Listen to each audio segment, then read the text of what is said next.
राधे राधे दोस्तों। आज हम आपको सुनाएंगे एक सेठ और उसकी चार बहुओं की कथा।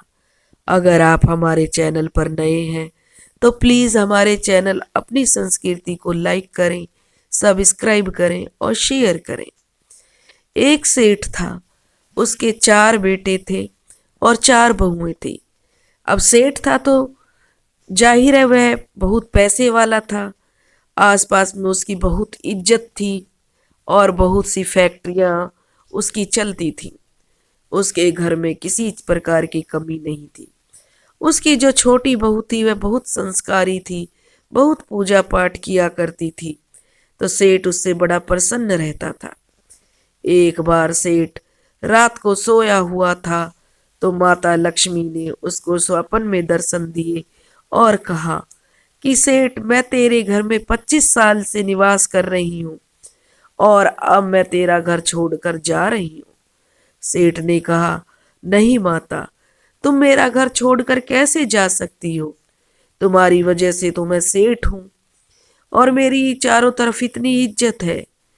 लक्ष्मी माता कहने लगी कि देखो सेठ, मेरा नाम तो चंचल है और मैं कहीं भी एक स्थान पर नहीं रुकती हूँ। मुझे तो अब तेरा घर छोड़कर जाना होगा, लेकिन तुम मुझसे एक वरदान मांग सकते हो, क्योंकि तुम्हारे घर में अतिथियों का सत्कार, साधु संतों के लिए आदर सत्कार, पूजा पाठ सबका मैंने देखा है, तो तुम से इसलिए मैं प्रसन्न हूँ। तुम्हारे घर में हरि कीर्तन, भजन कीर्तन और तुम्हारी बहू बहुत संस्कारी है, पूजा पाठ करती है, सबका सम्मान करती है। इस कारण मैं तुम्हें एक वरदान देती हूँ, तुम कोई भी वरदान मुझसे मांग लो। वरदान का नाम सुनकर सेठ प्रसन्न हो गया, लेकिन वह सोचने लगा कि वरदान में क्या मांगे। तब वह हाथ जोड़कर माता लक्ष्मी से बोला कि हे माता रानी, आप कल मेरे स्वप्न में आना, मैं अपने परिवार से पूछकर आपको बताऊंगा कि मुझे क्या वरदान मांगना है। तब माता लक्ष्मी ने कहा कि ठीक है, तुम अपने परिवार से पूछ लो और मुझे बता देना। अब सेठ अगले दिन सुबह उठा तो उसने अपने चारों बहू बेटों और अपनी पत्नी को अपने पास बुलाया और उसने बताया कि मुझे स्वप्न में माता लक्ष्मी ने क्या कहा है। उसने बताया कि माता लक्ष्मी ने कहा है कि मैं 25 साल से तुम्हारे घर में निवास करूं और अब मेरा जाने का वक्त आ गया है। तो वह कहने लगा, सब मुझे अपनी सलाह बताओ कि जो उचित होगा वह वरदान मैं मांग लूंगा। तब सेठ के बड़े बहू बेटा कहने लगे कि पिताजी, आप माता से जो हमारे इतने सारे गोदाम खाली हैं उनमें आप माता से सोना मांग लो, हमारी 7 पीढ़ियां आराम से ऐश करेंगी। तब उसकी दूसरी बहू कहने लगी, नहीं पिताजी, आप उनसे अन्न मांग लो, गेहूं चना मांगोगे, जितने भी गोदाम खाली हैं उन्हें भर लो। तब उसकी तीसरी बहू कहने लगी कि नहीं नहीं, अन्न तो खराब हो जाएगा, कीड़े लग जाएंगे। उसकी तीसरी बहू कहने लगी कि आप उनसे धन दौलत के साथ साथ काफी सारे मकान बनवा लो, ताकि हमारी आने वाली पीढ़ियां आराम से रह सकेंगी।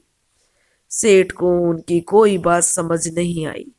तब वह अपनी छोटी बहू से बोला कि तुम बताओ मुझे क्या करना चाहिए। तब उसकी चौथी बहू बोली, पिताजी, जो तीनों दीदियों ने बताया मैं उससे सहमत नहीं हूँ। आप माता रानी से कहना कि मेरे घर में सुख समृद्धि के साथ साथ प्रेम बना रहे। अगर हम लोगों में प्रेम रहेगा और एक दूसरे से हम नफरत नहीं करेंगे, लड़ाई झगड़े नहीं करेंगे, तो हम किसी भी मुसीबत से लड़ सकते हैं। तब वह कहने लगी कि हमारे घर से कोई भूखा ना जाए, हरि कीर्तन, हरि चर्चा, हरि कथा हमारे घर होती रहे और हम आपस में परिवारजनों का प्रेम हमेशा हर परिस्थितियों में बना रहे। यह बात सेठ को पसंद आई। अब अगली रात जब सेठ सोने गया तो फिर माता लक्ष्मी उसके सपने में आई और कहा कि सेठ, मांगो, क्या वरदान मांगना चाहते हो। तब सेठ ने कहा, हे माता रानी, अगर आप मुझसे प्रसन्न हो तो मुझे यह वरदान दीजिए कि किसी भी परिस्थिति में मेरे घर में लड़ाई झगड़े ना हो, मेरे परिवार में प्रेम और एकता बनी रहे, मेरे घर पर जो भी अतिथि आए उसका आदर सत्कार होता रहे, कोई भी साधु संत मेरे घर से भूखा प्यासा ना जाए, मेरे घर में भागवत कथा, हरि चर्चा, हरि कथा हमेशा होती रहे। यह सुनकर लक्ष्मी माता ने सेठ से कहा कि सेठ, तूने तो मुझे सदा के लिए अपने घर रख लिया। जिस घर में हरि चर्चा होगी तो वहां नारायण का वास होगा ही, और जहां नारायण का वास होगा वहां तो लक्ष्मी रहेगी ही। इस तरह से माता लक्ष्मी तथास्तु कहकर अंतर्ध्यान हो गई और सेठ के घर में हमेशा के लिए लक्ष्मी माता का वास हो गया। अब सेठ पहले की तरह सेठ था और उसके घर में सुख शांति प्रेम था और वह चारों तरफ उसकी इज्जत होने लगी। वह बहुत नामी ग्रामी सेठ बन गया।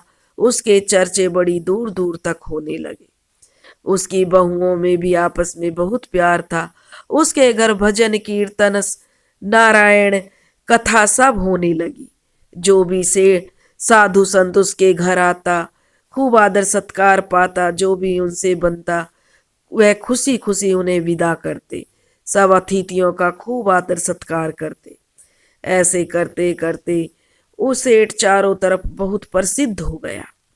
हे माता लक्ष्मी, जैसे आप सेठ के घर में विराजी, वैसे ही जो यह कथा सुन रहे हैं और यह कथा कह रहे हैं, उनके घर में भी आप विराजना, उनकी सभी मनोकामना पूरी करना, क्योंकि बहुत से लोग माता लक्ष्मी की कृपा के ना पाने के कारण कष्ट भोग रहे हैं।